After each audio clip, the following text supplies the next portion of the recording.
Olá, pessoal, eu sou a Gabriela, do curso de Psicologia, e eu e meu grupo ficamos com com o tema de ética e pandemia. Então, os integrantes são a Ana Carolina, eu, a Gabriela, a Gessiane e a Isabela. E a gente vai começar com a Gessiane.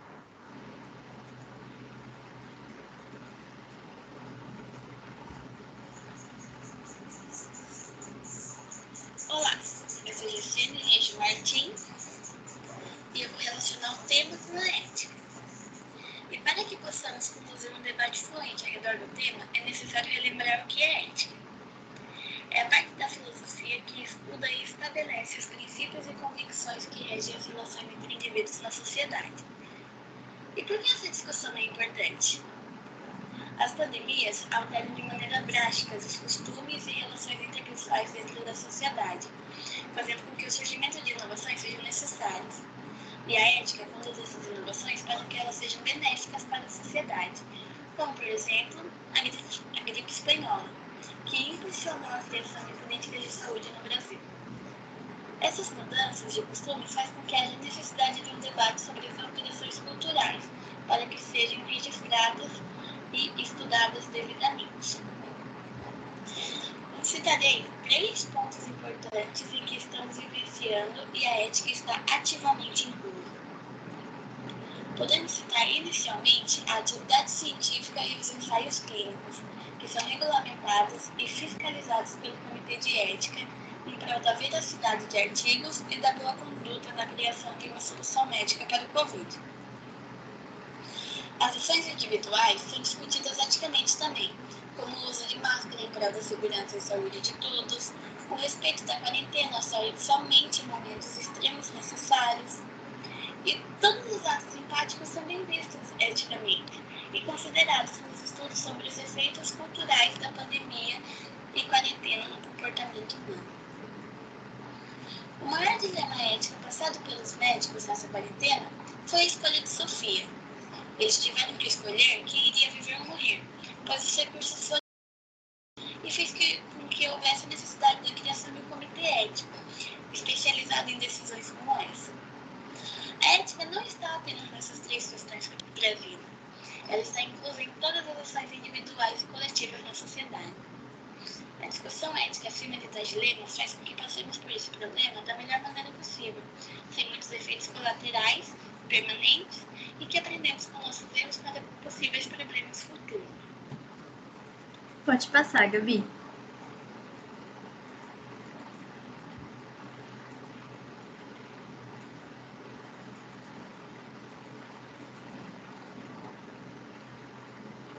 Olá, boa noite. Eu sou Ana Carolina Laurentino Rodrigues e eu vou apresentar a historiografia do tema.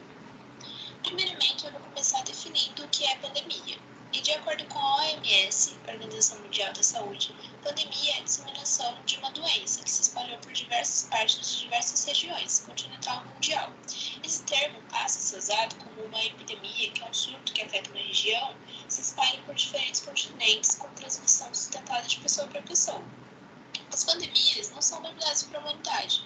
Ao longo da história já houveram muitas epidemias e pandemias. A gente pode destacar algumas como a peste do Egito, a peste de Cipriano, a peste de Justiniano, a peste negra, a gripe russa, a gripe espanhola e a atual pandemia do novo coronavírus. E há entre elas muitas semelhanças na forma como a população lidou com a situação, o comportamento perante essa enfermidade, por exemplo, com a origem da doença. Muitas vezes ela era atribuída à ira dos deuses, como uma forma de punição, ou a outros elementos errôneos.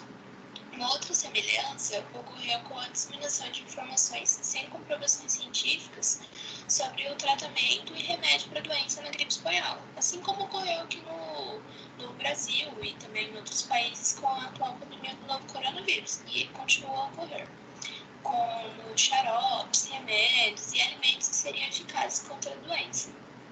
Mas o caos social, as mudanças de comportamento, a disseminação de informações falsas são pontos comuns em quase todas as pandemias. Pode passar.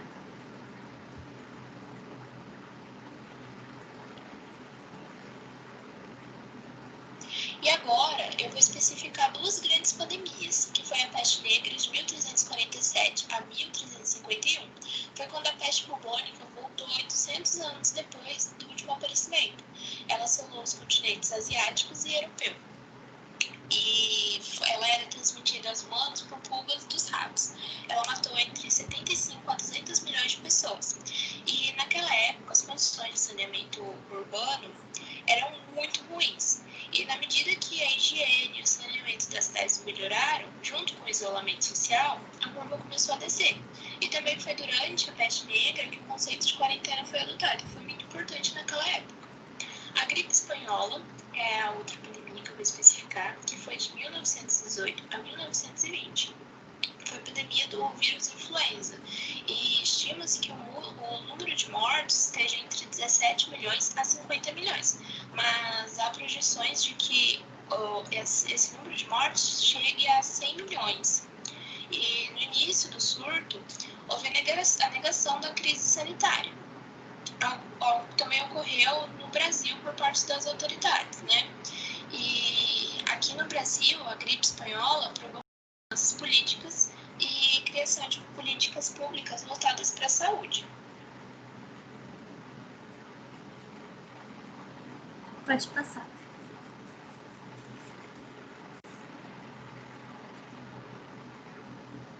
Como a gente bem sabe, pode ocorrer outras pandemias.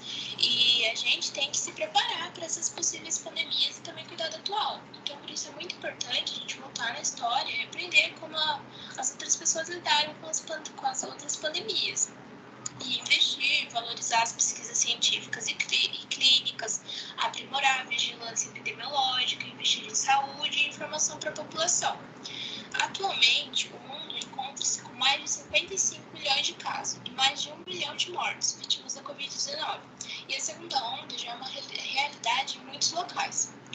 Então, diante dessas informações, faz necessário seguir as recomendações dos especialistas, que, com base na história, na biologia, na medicina e em diversas outras áreas, traçaram as melhores medidas de prevenção e também estão trabalhando muito no desenvolvimento da vacina e nos cuidados dos pacientes infectados por esse vírus. Então, é muito importante que use as máscaras, que lave as mãos e que mantenha uma distância segura e fique em casa se for possível. Agora os argumentos contra.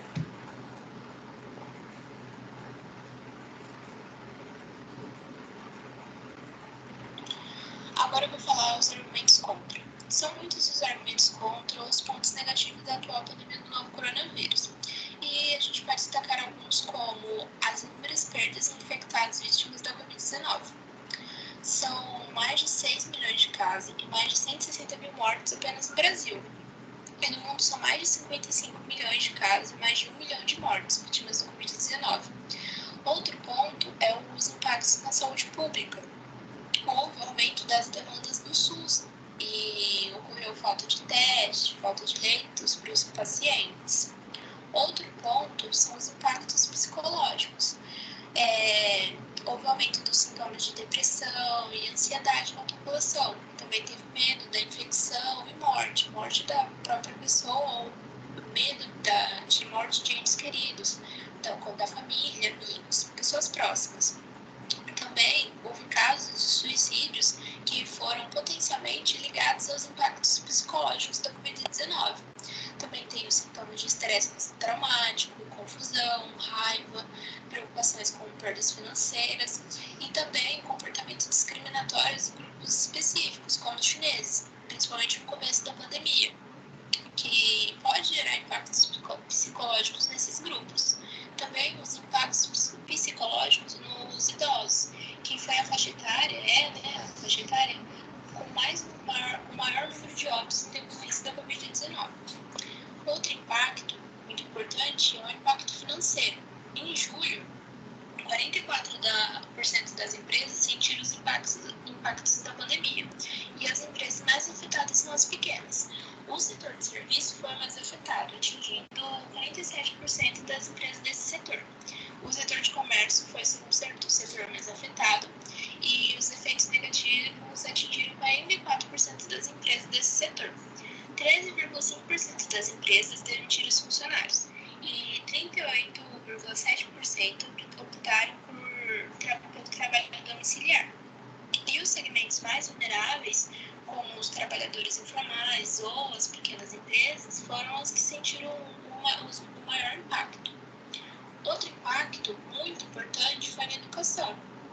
A pandemia impactou mais de 1,5 bilhão de estudantes em 188 países, cerca de 91% do total de estudantes no planeta. O impacto, como a gente bem sabe, foi maior para os estudantes da rede pública e os estudantes de baixa renda. Também houve impacto no meio ambiente, que muitas pessoas pensam que o ambiente melhorou, né, diminuição de poluentes, mas também teve impactos negativos, como o aumento da geração de resíduos domésticos e hospitalares, do consumo de gás e eletricidade por ficar em casa. E outro ponto importante é que quando tudo voltar ao normal, como já está voltando, aos poucos, a produção ela vai voltar com força total para tentar recuperar as perdas do tempo de inatividade ou da redução da atividade no período da quarentena. E aí também os poluentes também vão voltar com força total e todos os impactos no meio ambiente.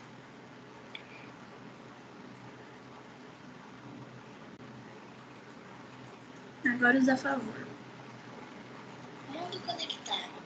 A globalização permitiu que muitos países soubessem da gravidade da situação antes de chegar até eles, e assim puderam encontrar meios de controle e como agir diante disso. A adoção de novas tecnologias.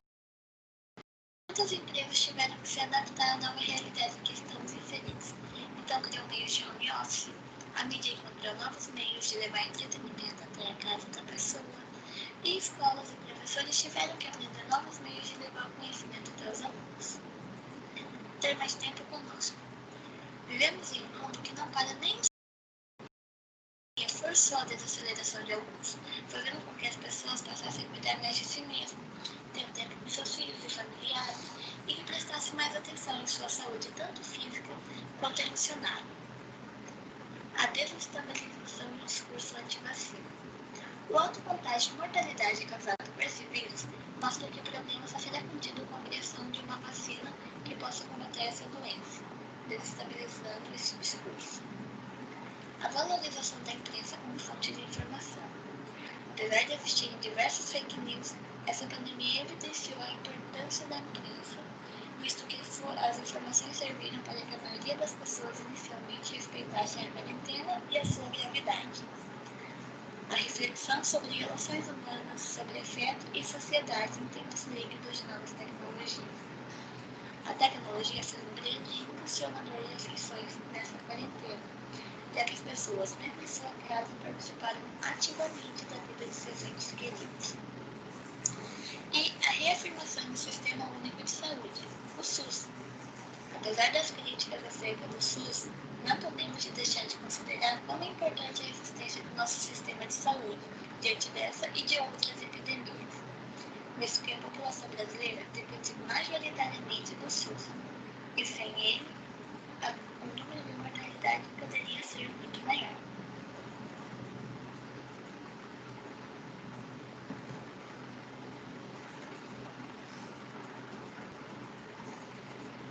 Olá, pessoal, eu sou a Gabriela Santos e agora eu vou apresentar 2 tópicos para vocês. O primeiro é a questão da legislação e os direitos humanos. Bom, como sabemos, a luta pelos direitos humanos foi longa e difícil, e foi mudando ao longo do tempo e de momentos históricos que vivemos. Assim como está acontecendo no momento de pandemia que estamos vivendo, já que com a ausência da vacina e de tratamentos efetivos, os países estão adotando medidas emergenciais, como isolamento social, para tentar conter a proliferação dos casos, né? Mas, com essa atitude, os prefeitos e os governadores estão tendo que reconsiderar os direitos fundamentais que nós temos em prol da saúde pública. Então, agora eu vou citar 5 leis, direitos que foram modificados, criados nesse momento. A primeira delas é de número 13.445, prevê os direitos aos imigrantes, aos migrantes e refugiados. No dia 22 de maio, o governo federal estabeleceu de entrada no país. Assim, ele fecharam as fronteiras. Com isso, os migrantes e os refugiados foram afetados diretamente. A segunda é o artigo 13º da Declaração Universal dos Direitos Humanos, que diz que todo ser humano tem direito à livre liberdade de locomoção e de residência dentro das fronteiras do Estado. Bom, foi implementado o isolamento social, né? E assim, limitou o direito de ir e vir de todos os indivíduos. Outro direito, leis que foi modificado, que fizeram flexibilização das leis trabalhistas. Para amenizar o impacto econômico, o governo adotou medidas para tentar preservar ao máximo os empregos, sem sobrecarregar as empresas. E aí, alguma das medidas que eles tomaram foi que agora os funcionários e os empregados e o empregador podem assinar acordos individuais e escritos. O empregador pode fazer antecipação de feriados, dar férias ou até dar férias coletivas para os seus funcionários. O trabalhador pode adiantar o recolhimento da FGTS e também o empregador pode fazer redução de salário com a redução de jornada, proporcionalmente. Se reduzir um salário, tem que reduzir a jornada de trabalho. E também o empregador pode suspender o contrato de trabalho temporariamente, mas aí um exemplo. Se a empresa suspender o contrato de um funcionário por 2 meses, esse funcionário, quando retornar ao trabalho, ele tem que ficar na empresa pelo menos por esses 2 meses. A empresa não pode mandar ele embora logo após de voltar da suspensão de contrato. E também os funcionários podem fazer home office agora sem o termo aditivo. Tá. Agora eu vou falar sobre a Lei 13.979, que essa outra lei de número 14.019 é uma atualização da lei anterior. E essa lei trata sobre as medidas que poderão ser adotadas para o enfrentamento da emergência de saúde pública que o coronavírus trouxe, né? Entre elas está a obrigatoriedade do uso de máscaras, cobrindo a boca e o nariz, para circular tanto em locais públicos ou privados. E agora eu vou falar sobre o artigo 26º da Declaração Universal dos Direitos Humanos e o artigo 208 da Constituição da República Federativa do Brasil, que ambas dizem que toda pessoa tem direito à educação e deve ser gratuita, pois o Estado que deve garanti-la. Porém, houve o fechamento das escolas e transferiram as aulas e as atividades para formatos à distância, né? O que não foi eficiente, já que o ensino remoto tem suas limitações e não substitui a experiência presencial. Com isso... tá. Agora eu vou passar para o meu próximo tópico, tá? É a liberdade e a formação de consciência, que está praticamente ligado com a questão dos direitos humanos, né? Como vimos na aula de liberdade e consciência, o homem é livre para decidir e agir conforme quer, mas o grau de liberdade está determinado socialmente e historicamente, já que se decide e se age em uma determinada sociedade, que oferece aos indivíduos determinadas pautas de comportamento e possibilidades de ação. Com isso, observamos que a liberdade está sendo afetada, já que, com o isolamento social, os indivíduos foram colocados em um dilema. que ou ele seguiria o isolamento social, ou continuaria suas práticas normalmente e seriam multados. Mas não podemos promover a liberdade contrariando o território de manifestações coletivas e nem suprir as liberdades individuais em vista de uma vontade única, né? Uma vontade social única. Assim, dá para ver que esse isolamento social são normas em prol da prevenção à vida, né? E que devem estar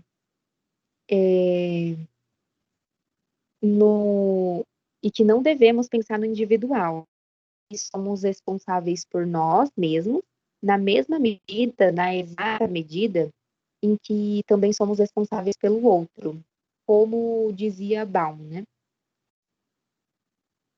Bom, dito isso, entendemos que quando vamos ao mercado e estocamos produtos sem ter a necessidade, além de afetar os mais necessitados, vai atingir a nós mesmos, com alta de preço, a cultura alta de preço, e ao não usar as medidas protetivas que eles pedem, como o uso de máscara, usar o álcool em gel, essas coisas todas, vai estar colocando não só a nossa vida em risco, mas a vida de nossas famílias e de todas as outras pessoas que a gente tiver contato, né?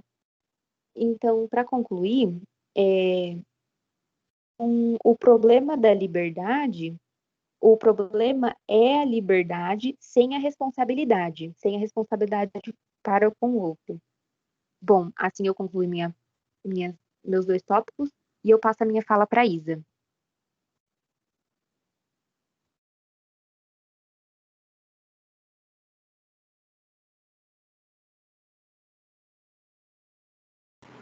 Bom, meu nome é Isabela e eu vou falar um pouco sobre a cultura religiosa. O meu primeiro tópico é como ficaram as práticas religiosas na pandemia. Atualmente, o mundo está passando pela maior pandemia do século. O problema do coronavírus, que teve início no final de dezembro de 2019, está afetando todos os setores de todos os países. Por se tratar de uma pandemia repentina e severa, o mundo está sofrendo enormes impactos provocados pela Covid-19. Países como Itália e Estados Unidos precisaram adotar medidas extremas, como o isolamento horizontal, para impedir o avanço do vírus, mudando drasticamente a vida de todos. Além de alterar a rotina das pessoas, essa situação também provocou um grande choque nas culturas e práticas religiosas. Alguns eventos e encontros religiosos foram adiados ou suspensos temporariamente, como medida para prevenir a disseminação do coronavírus em todo o mundo.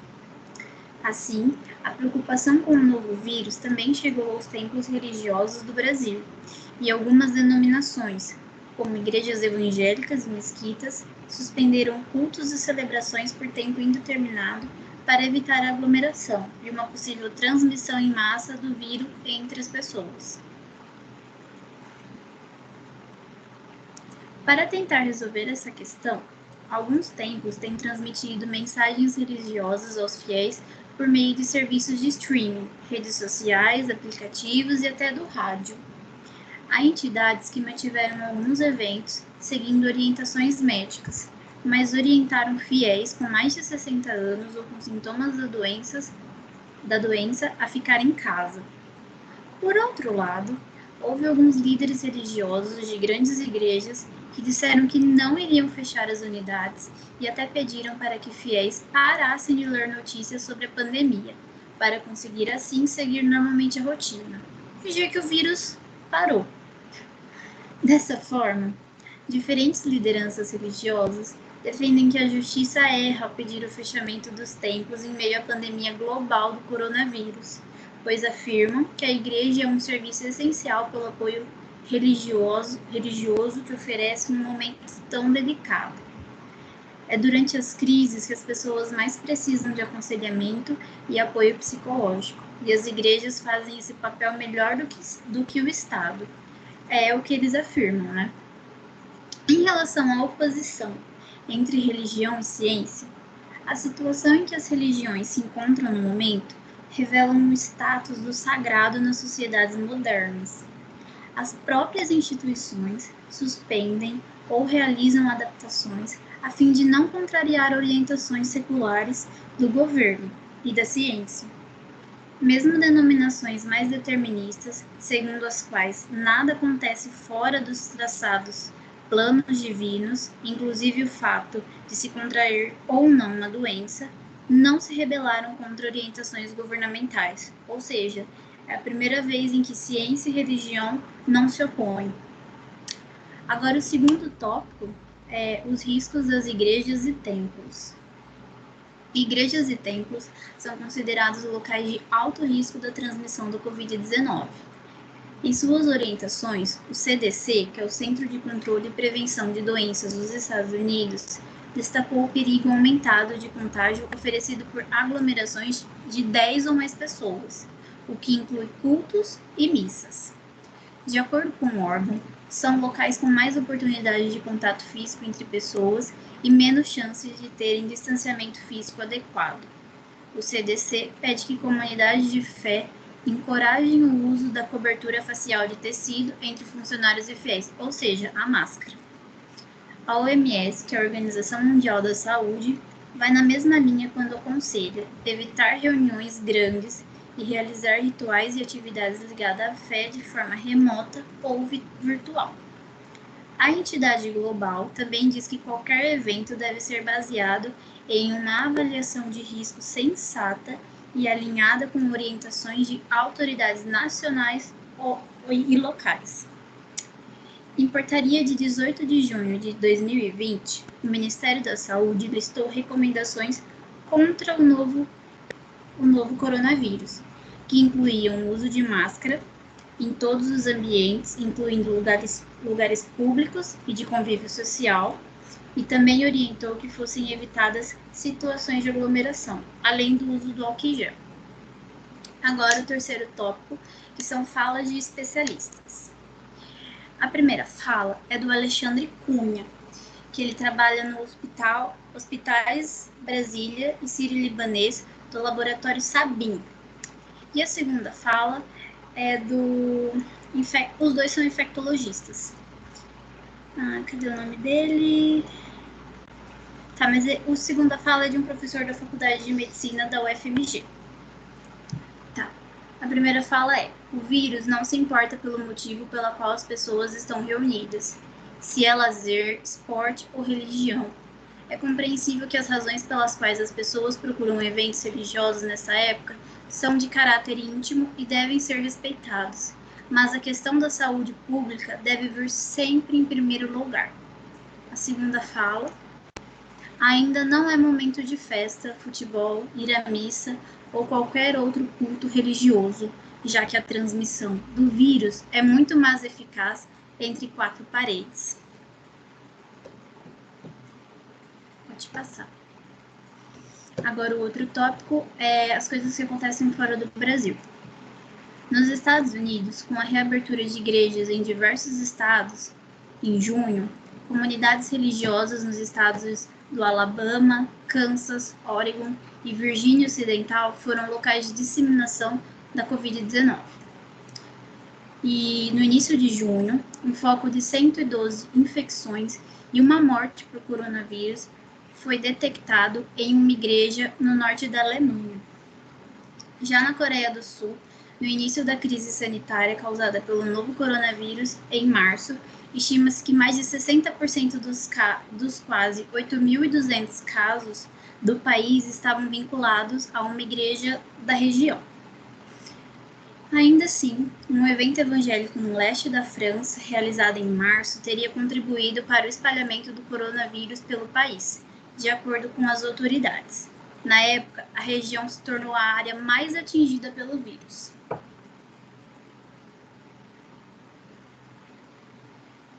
Pode passar. Para terminar, tem o turismo religioso. A crise causada pelo coronavírus derrubou uma das mais antigas formas de viagem planejada, o turismo religioso, causando em 2020 queda de 2,7 trilhões na receita em dólares e perda de mais de 100 milhões de empregos no setor. Afinal, O turismo religioso está entre as formas mais antigas de viagem planejada e até hoje continua a ser uma grande indústria. Conforme o Covid-19 evoluiu para se tornar uma pandemia global, governos em todo o mundo fecharam locais sagrados e baniram temporariamente as viagens religiosas. Afetou destinos populares de todas as religiões, como Jerusalém, cidade do Vaticano e a Meca, que atraem milhões de visitantes judeus, cristãos e muçulmanos anualmente e estão entre as mais afetadas.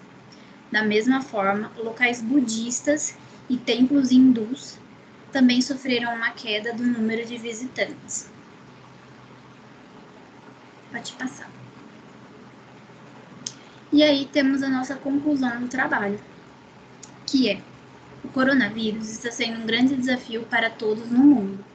Líderes mundiais e sociedades estão trabalhando em conjunto para superar essa pandemia o mais rápido possível.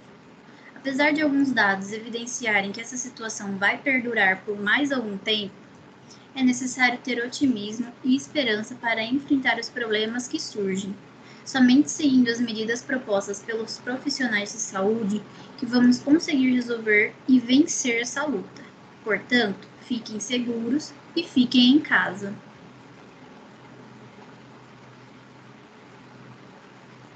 Aí agora a gente tem algumas referências do nosso trabalho. E é isso. Esse foi o nosso trabalho e espero que vocês tenham gostado. Até mais!